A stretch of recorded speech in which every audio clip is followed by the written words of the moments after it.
Before we get into today's video, Red Sox Nation is all over the world, not just in the Northeast. So I want to know, where are you watching from? Shout out your city down below in the comments. I want to get to know y'all. This is a community. I want to have a back and forth, get to know where y'all are watching from. So comment it down below where you watching from.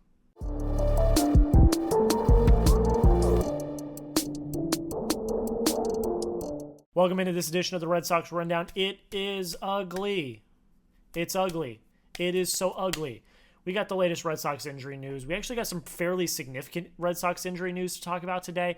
And then, of course, we'll talk about the absolute mashing that was the 16-1 loss to the Tampa Bay Rays. Now, it was not all bad, though. There is some injury news, some fairly significant injury news that we are going to get into today. Alex Cora at a press conference before the game last night had a lot of very valuable injury updates and things that you definitely need to know, because it does seem like reinforcements might be on the way very, very soon. First things first, Richard Fitts did have an MRI yesterday in Boston, and it showed a mild pec strain. So they said originally it was a right pec strain. He went and got an MRI to see the severity, and according to reports, it is the best case scenario for Richard Fitts, which is really good to hear. We've gotten two best case scenarios with Connor Wong and Richard Fitts. We still don't know how long they're both going to be out, though. There is no timetable for his return, but at least it's not something absolutely catastrophic like we were maybe a little worried it might be. It's still a loss, though. He was your second most consistent starter behind Garrett Crochet. He looked the best of anyone so far. And after what we saw in this last game with Tanner Houck, you need stability in your rotation. And Richard Fitts provided that, and not having that is going to be a very, very big hole in the rotation. However, there might be some reinforcements on the way. The first major piece of news, which I was not expecting, is that Liam Hendriks is going to make one more rehab appearance this week, and he is likely to be activated this weekend against the Chicago White Sox. This is a very valuable addition to a bullpen that has been okay to start the season, but definitely does have its weak links. Josh Winkowski. So bringing Hendriks up, adding a little bit of life to this bullpen, which again has been solid but does have its weak links, is really, really good news for a roster right now that is in utter shambles and cannot win a game to save their lives. So Liam Hendriks, probably the best news of the day and the most surprising news. When I saw that tweet, I was actually surprised, like, wow, he can be activated as early as this weekend. That's a really, really good sign. But of course, Brayan Bello, Lucas Giolito, where do they stand? Where do they sit? Brayan Bello will have a rehab start tomorrow on Wednesday, and that is expected to be his last rehab start. So he could get activated as early as next week, I believe, early next week, depending on how many days of rest. I think very early next week, we can see Brayan Bello up on the Major League roster, with Richard Fitts going down for injury is something that the Red Sox desperately need. Now, Bello has struggled a little bit in AAA in his rehab starts, but again, he's ramping up. He's getting ready to go. So I'm not as worried about that as I am Tanner Houck, but having Bello back is a breath of fresh air. Again, it's kind of like Liam Hendriks. You're getting a breath of fresh air in a roster that desperately needs some reinforcements, and Brayan Bello coming in is going to be a very big help. Let me know in the comments, what's your confidence level on Brayan Bello? Because I think Brayan Bello is probably one of the most divisive figures in Red Sox baseball. Some people absolutely love him. Some people are Brayan Bello truthers. Some people think that he's horrible and he doesn't deserve a spot on the team.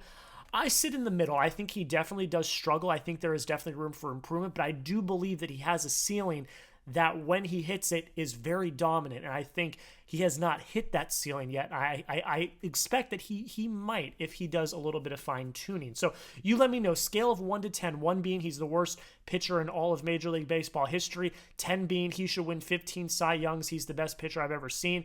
I land, like I said, around a 5. I think that he's got a ceiling that he has yet to hit, but I do think, and and I do think he has struggled. So I think he's kind of middled for me right now. He hasn't shown me that he's able to hit that ceiling yet. But if he does, I think he can be a pretty damn good pitcher. Let me know down below in the comments what you think. Lucas Giolito is making a rehab start today at the time that this video goes out. But according to Cora, he is a bit behind in terms of his timeline. So I would expect he needs probably one more rehab start after today's, whereas Bello only needs the one more. So I would expect to see him at the end of next week, early the week after, at the earliest to be back. But again, that's just speculation at this point. We really don't have any idea. He could need 2 more rehab starts after today, so we don't know. So he is a little bit behind, but I expect to see him up here relatively soon after. I'm not really that concerned about that whatsoever. So Bello should be back within the next week. Giolito should be back within probably the next week or so, and Hendriks could be back as early as this weekend, and I think it is expected that he will be back this weekend. So that's really good injury news for the Red Sox overall. Richard Fitz sucks. Like I said, he's been one of the most consistent starters in your rotation to start the year, but reinforcements are on the way, which is something that the Red Sox absolutely need right now.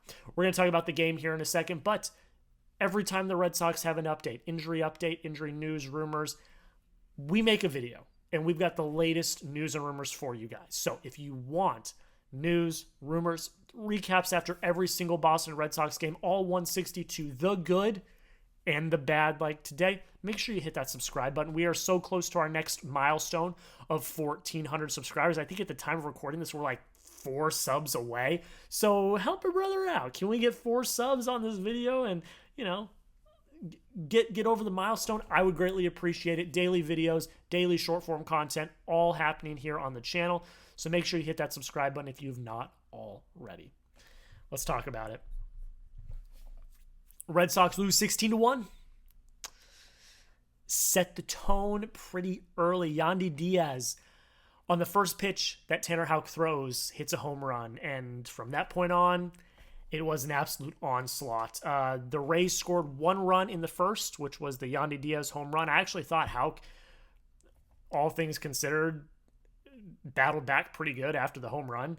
But then in the second, 4 runs. In the third, 9 runs, and then after that, the game was pretty much over.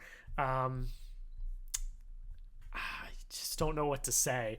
This is a throwaway game. I mean, you're down 12-1 in the third.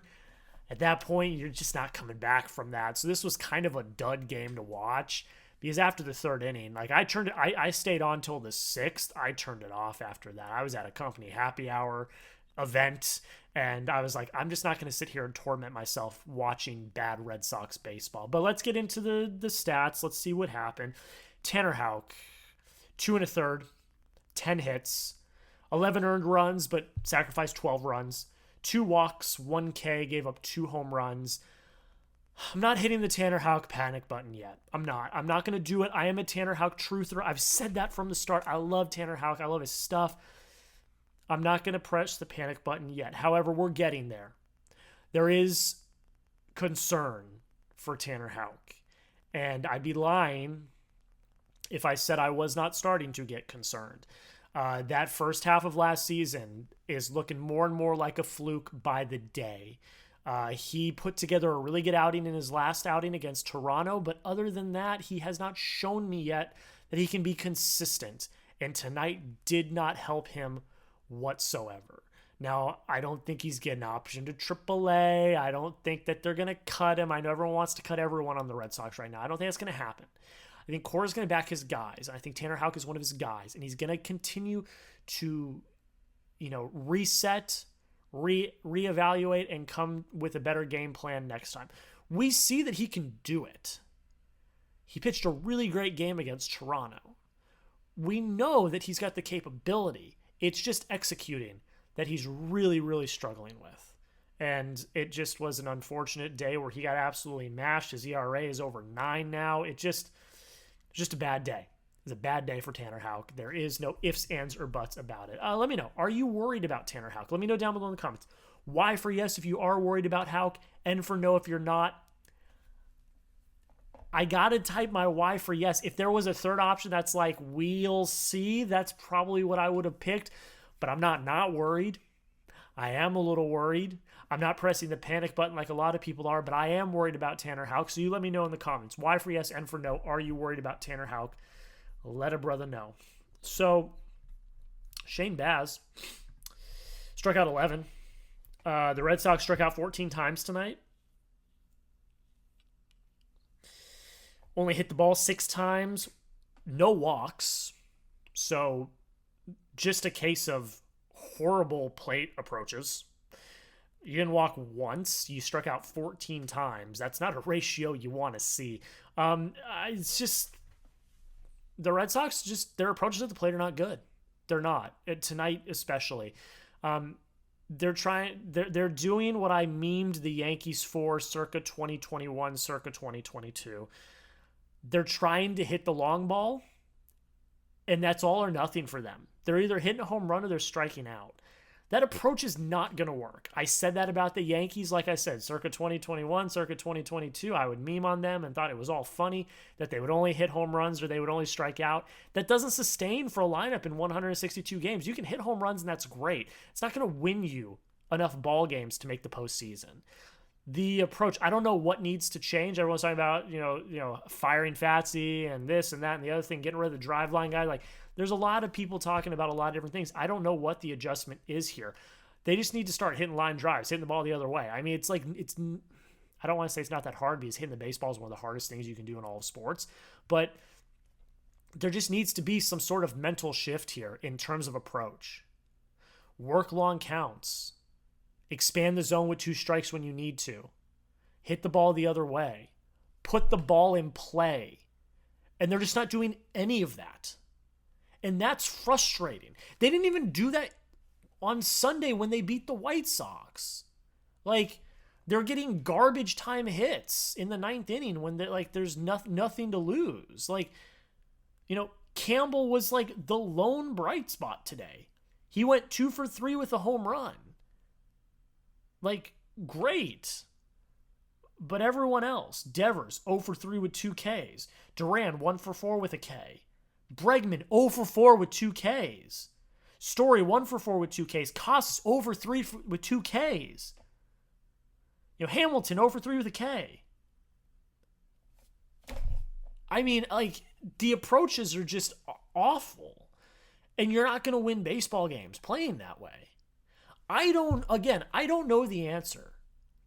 Is it fire Fatsy? Is it get rid of the driveline guys? Is it do this or that or the other thing? I don't know. I don't have the answer. But I can see what they're doing wrong. Their approaches at the plate are just bad. They're trying to accomplish too much. They're trying to press. They're pressing and trying to do too much. Get a few runners on. You're one of the fastest teams in all of baseball.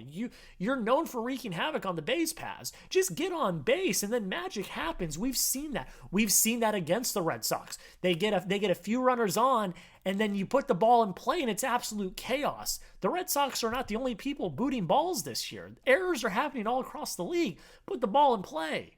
Hit it the other way. But they're looking for the long ball, and and that's all or nothing for them, and then they end up striking out. I don't know, man. It's frustrating. It's frustrating. It really is. I don't know. That's it. Just let me know in the comments. What would you change? What would you do? I don't have an answer at this point. It's honestly baffling because this team on paper should be so good offensively. But they just aren't hitting. What was the stat? I got to pull up the stat from Tyler. I think it was Tyler Milliken had it. I gotta find it. I will say Cora took complete credit for this, so it is what it is. There was a stat I saw earlier. I don't remember, but basically the stat was the Red Sox scored 18 runs against the Cardinals on Sunday Night Baseball, and since they've scored a grand total of, I think, 20 runs total. That's just not going to sustain. It's not good. So you let me know in the comments, what would you change? I don't know. I don't know what the answer is. I wish I had the answer for you. It could be fire P. Fatsy, but I don't even know at that point. Is it the driveline guys? Do we need to get rid of the driveline guys? Because they're not, obviously what they're trying to do isn't working. I don't know. So you let me know in the comments, what would you change? If you were in charge, what would you change? I know what's wrong. I can see what's wrong. It's their approaches at the plate. It's them trying to do too much. It's them trying to hit home runs. It's them not playing to their approach and their account. Like I see what the problem is, but I don't know how we can change it. All right, that's it. I'm going to end it there. I appreciate y'all so much for watching. Through the good and through the bad, we're going to be here. All 162. It doesn't matter if they're winning. It doesn't matter if they're losing. Guys, I just got home from a company happy hour. It's 10 o'clock at night, and I'm here filming a video about the Red Sox losing 16-1. That's dedication, and I promise I'm going to be that dedicated all season long. And if that's something you want to see, hit that subscribe button. We're going to be here every single day documenting these Red Sox games, good and bad. So hit that sub button, join the family. I appreciate y'all. Have a great rest of your night, and until next time, go Sox.